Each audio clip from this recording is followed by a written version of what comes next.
Oh,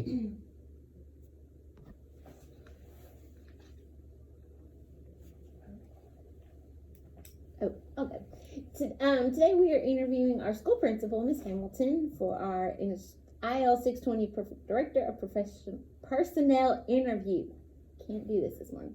We want to thank you for agreeing to interview and sit and talk with us today. We know it's a hectic day, but we appreciate you hanging out.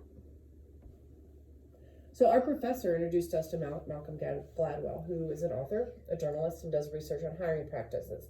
Gladwell discusses that there are difficulties in hiring the right staff.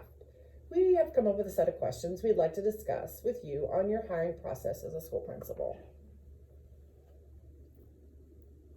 So during the interview process, how important is the first impression of the interviewee?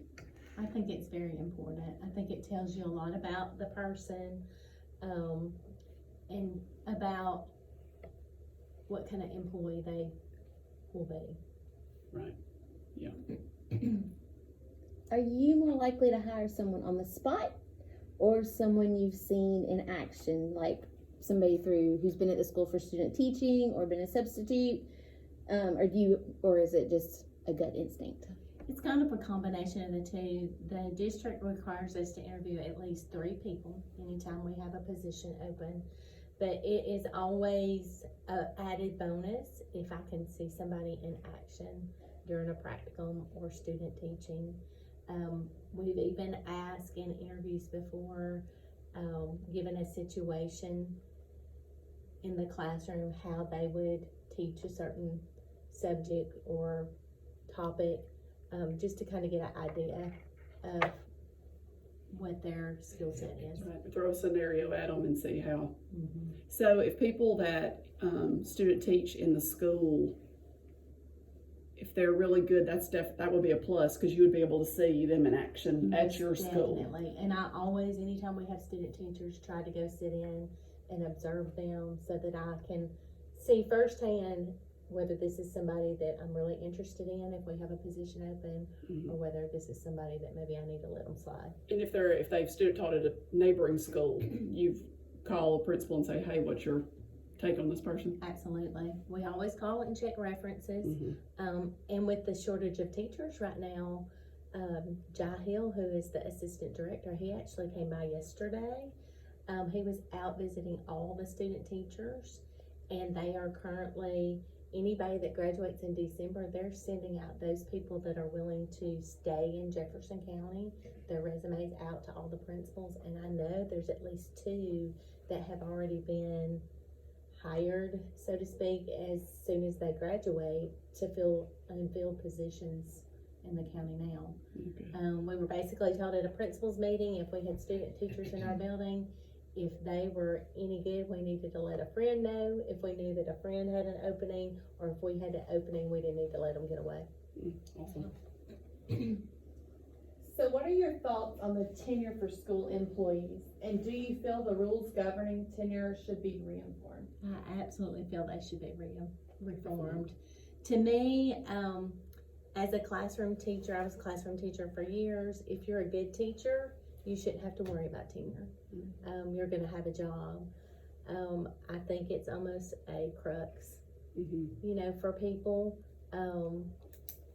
They might be good the first 3 years, but a lot of times they'll get tenure and then they turn into a sorry teacher. I know I remember hearing back in the day, or the reason why it started was because there were principals that were notorious for cutting people at the last minute, I guess without reason, Well, I guess, but I don't know if that's even... If you think about it in years past, I've been in education, this is my 28th year, and in the beginning it was a lot of the good old boy system.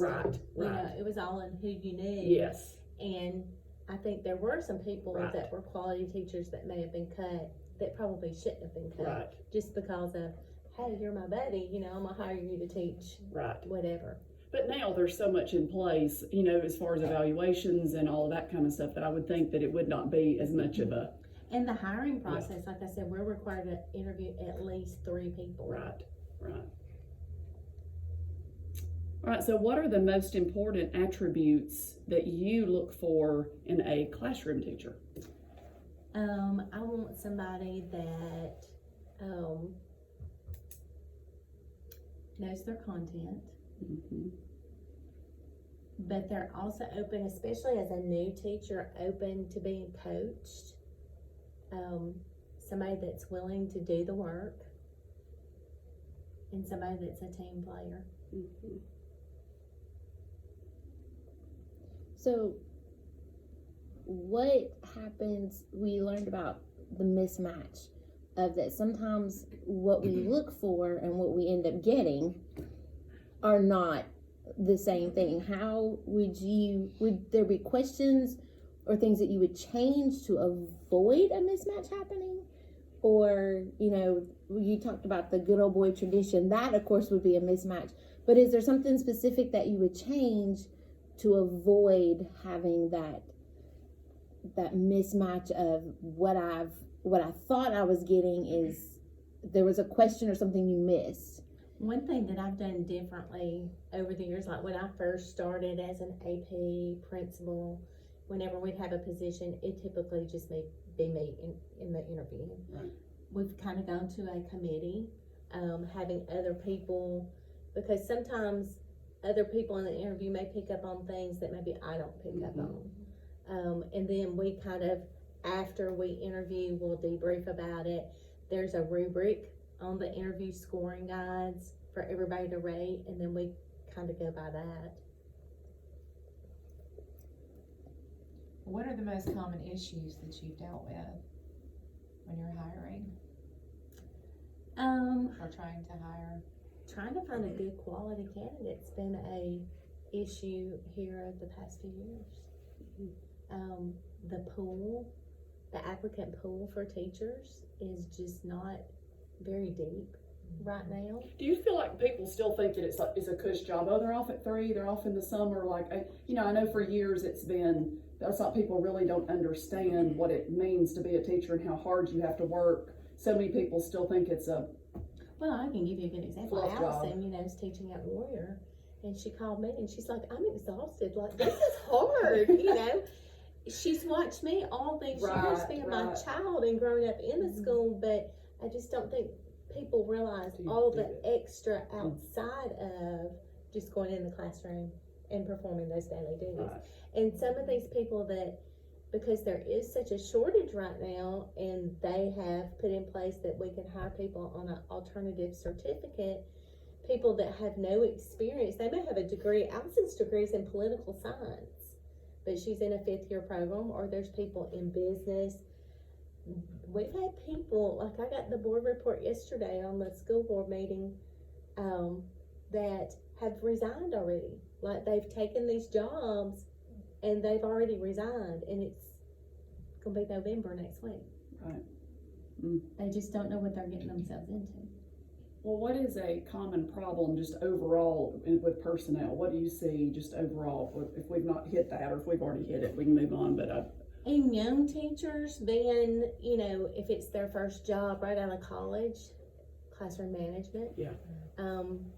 So Jefferson County and a lot of school districts, I've worked in other school districts as well, have put in place mentoring programs, additional training for new teachers on classroom management, assessments.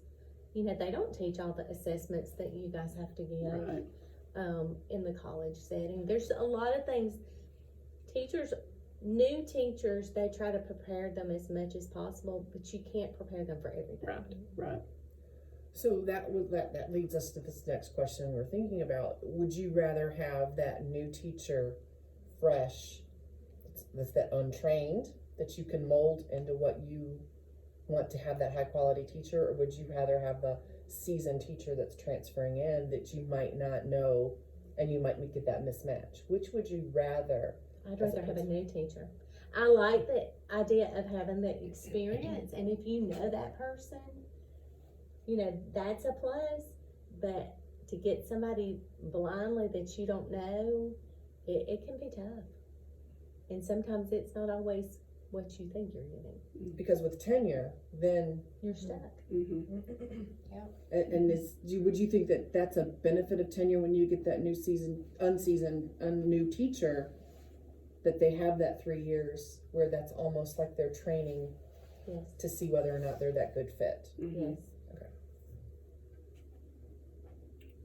yes. Well, how hard is it to have an equitably diverse population of teachers at any given time? It's hard, especially here, and I was at Kermit Johnson. If you try to have your faculty reflect your student population, for example, at Johnson, our minority population was much larger than our Caucasian population. I couldn't find teachers that were willing to drive out to Johnson because it was out, Mhm. away from the city, rural. People would drive out there for an interview and they're like, this is too far for me to drive. Right. So it's hard sometimes to find that balance in your faculty. And then, so even thinking about our building here, to find a minority teacher or a male teacher. That's what I was about to say, male, because into this elementary building, school. it's always, I know over the years, it's been a hard positions to fill. Mhm. And honestly, like I've gone to job fairs. Jefferson County has sent me to the University of Alabama and Jacksonville State. I've been to several different ones, Sanford. If you're looking for a male, it's almost impossible to get them because you're competing at these job fairs with all these other systems. And some systems send their people ready to hire them on the spot. So unless you have that ability, Yeah. or they really want to be in your particular school because maybe it's their home or close to their Right. home, Right. it's almost impossible to get them. We've asked the difficult things about hiring, That's but true. what is the one or a couple of things or the thing that you like best about hiring a person? Getting to know the people, interviewing people and having that interaction, and then calling and checking on the references and those references validating what you think in your mind. Any other questions? Well, thank you so much for spending your time with us this morning. We appreciate it. Thank you, ladies.